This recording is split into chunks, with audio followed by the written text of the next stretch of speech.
சின்னதா ஒண்ணு மட்டும் செஞ்சு கொடுங்க. இனிமேலாச்சும் எங்களுடைய மீனவர்கள் பாதுகாப்பா இருக்கிறதுக்காக இந்த கச்சத்தீவை இலங்கை கிட்ட இருந்து மீட்டு கொடுத்துருங்க. அது போதும். உங்களுடைய இந்த முரட்டு பிடிவாதத்தால நீங்க நடத்துற இந்த நீட்டு தேர்வு, அதனால இங்க என்னென்ன நடக்குதுன்னு சொல்றதுக்கே மனசு வலிக்குது. அதனால அந்த நீட்டு தேர்வு தேவையில்லைன்னு அறிவிச்சிருங்க. அது போதும். சேவீர்களா திரு நரேந்திரபாய் தாமோதர் மோடிஜி அவர்களே, எங்களுக்கு என்னென்ன தேவையோ என்னென்ன நல்லதோ அதெல்லாம் செய்ய மாட்டேங்கிறீங்க. ஆனா ஆட்சி அதிகாரத்தை மட்டும் கையில வச்சுக்கிட்டு மக்களை ஏமாத்த நேரடியாக ஒரு பாசிச பாஜக அடிமை கூட்டணி ஒண்ணு. அடுத்து உங்களோட இந்த மைனாரிட்டி ஆட்சியை ஓட்டுறதுக்காக மறைமுகமாக RSS அடிமை குடும்பம்னு இன்னொரு கூட்டணி. இப்படி மக்கள் சக்தியே இல்லாத இந்த ஊழல் கட்சிகளை மிரட்டி அடிபணிய வச்சு 2029 வரைக்கும் சொகுசு பயணம் போயிடலாம்னு திட்டம் தீட்டி வச்சிருக்கிறீங்க. அதானே ஜி? என்ன ஜி? இவரை பற்றி பேசுவதற்கு ஜோசப் விஜய்க்கு அருகதை இல்லை. உடனடியாக ஜோசப் விஜய் திரிந்து கொள்ள வேண்டும். இல்லை என்று சொன்னால் பாரதிய ஜனதா கட்சியினுடைய சிறுபான்மையை சார்ந்த இஸ்லாமியர்களும் கிறிஸ்தவர்களும் உங்களை திருத்தக்கூடிய சூழ்நிலை உருவாகும் என்று எச்சரித்து, அன்பு உறவுகளே வணக்கம். மீண்டுமாக கூட தமிழக மக்களாகிய உங்கள் யாவருக்கும் பாரதிய ஜனதா கட்சியின் சிறுபான்மையினர் அணி சார்பில் நன்றி கலந்த வணக்கத்தை உரித்தாக்கிக் கொள்கிறேன். நேற்றைய தினத்தில் மதுரையில் சினிமா துறையை சார்ந்து முன்னணி நடிகராக திகழக்கூடிய திரு விஜய் ஜோசப் அவர்கள் ஒரு கட்சியை ஆரம்பித்து ஏதோ அவர்தான் பாரத தேசத்திற்கு விடிவெளியை போல பேசிக் கொண்டிருப்பதை பார்த்திருப்பீர்கள். நண்பர்களே, 140 கோடி மக்களுக்கான பிரதமர் நம்முடைய நரேந்திரதாஸ் மோடி அவர்கள்.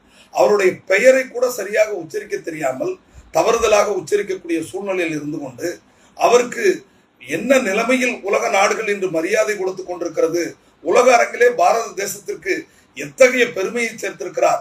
23 நாடுகளுக்கு மேலாக அந்த நாட்டினுடைய உயரிய விருதை நம்முடைய பாரத பிரதமர் அவர்களுக்கு வழங்கி இருக்கிறார்கள் என்று சொன்னால் மிகையாகாது. அப்பேற்பட்ட ஒரு புனிதரை பேசுவதற்கு விஜய் போன்றவர்கள் சற்று யோசிக்க வேண்டும். இந்த மாநிலத்தில் ஒரு சிறிய கட்சியை ஆரம்பித்திருக்கக்கூடிய நீங்கள் முதலில் உங்களுடைய வாழ்க்கையை திரும்பி பார்த்தீர்கள் என்று சொன்னால், உங்களுடைய சினிமா டிக்கெட் ஒரு 100 ரூபாய் டிக்கெட்டை 1000 ரூபாய் கொடுத்து பார்க்கின்ற பொழுது நீ இந்த டைலாக்கை பேசியிருக்கணும். பேச முடியுமா உங்களால்? என்னுடைய ரசிகர்களே, நீங்கள் 100 ரூபாய் டிக்கெட் 1000 ரூபாய் கொடுத்து வாங்கி பார்த்தீங்கன்னா உங்க குடும்பம் பட்னி பசியால சாகுமே என்று கேட்க முடிஞ்சதா விஜய்க்கு? அன்றைய தினத்திலே அந்த உணர்வு இருந்ததா? இன்றைய காலகட்டத்திலே ஏதோ புதிய ரட்சகர் உதயமானதை போல விஜய் பேசுவதை வன்மையாக நான் கண்டிக்கிறேன். திரு விஜய் அவர்கள் ஒழுக்கமாக முதலில் அரசியலை கற்றுக்கொள்ள வேண்டும். எடுத்த எடுப்பிலேயே வந்தவுடன் பாரத பிரதமரையும் அல்லது பாரதிய ஜனதா கட்சியையும் பேசுகின்ற ஒரு சிறிய அருகதை கூட உங்களுக்கு இல்லை என்பதை சுட்டிக்காட்ட கடமைப்பட்டிருக்கிறேன். அதே நேரத்தில் தமிழக மக்கள் ஒன்றை புரிந்து கொள்ள வேண்டும். இத்தகைய நடிகர்கள் தோன்றி இந்த ஒரு மாநிலத்தில் அரசியல் குழப்பத்தை உண்டு பண்ணி ஒட்டுமொத்த பாரத தேசத்தில் இருக்கக்கூடிய மதிப்பையும் மரியாதையும் கெடுக்கக்கூடிய சூழ்நிலையை நீங்கள் பார்க்கிறீர்கள். என்ன பேசுகிறார்? இஸ்லாமியர்களுக்கு என்ன செய்தார்? என்ன தனித்தனியாக மோடியினுடைய தாரக மந்திரமே தனித்தனியாக இஸ்லாமியர்களுக்கு இது, இந்துக்களுக்கு இது, கிறிஸ்தவர்களுக்கு என்று தனித்தனியாக இல்லை. சப்கா சாத் சப்கா விகாஸ். அதான் மோடி.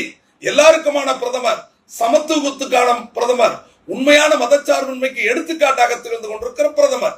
இவரை பற்றி பேசுவதற்கு ஜோசப் விஜய்க்கு அருகதை இல்லை. உடனடியாக ஜோசப் விஜய் திரிந்து கொள்ள வேண்டும். இல்லை என்று சொன்னால் பாரதிய ஜனதா கட்சியினுடைய சிறுபான்மையை சார்ந்த இஸ்லாமியர்களும் கிறிஸ்தவர்களும் உங்களை திருத்தக்கூடிய சூழ்நிலை உருவாகும் என்று எச்சரித்து என்னுடைய கண்டனத்தை பதிவு செய்ய விரும்புகிறேன். நன்றி, வணக்கம்.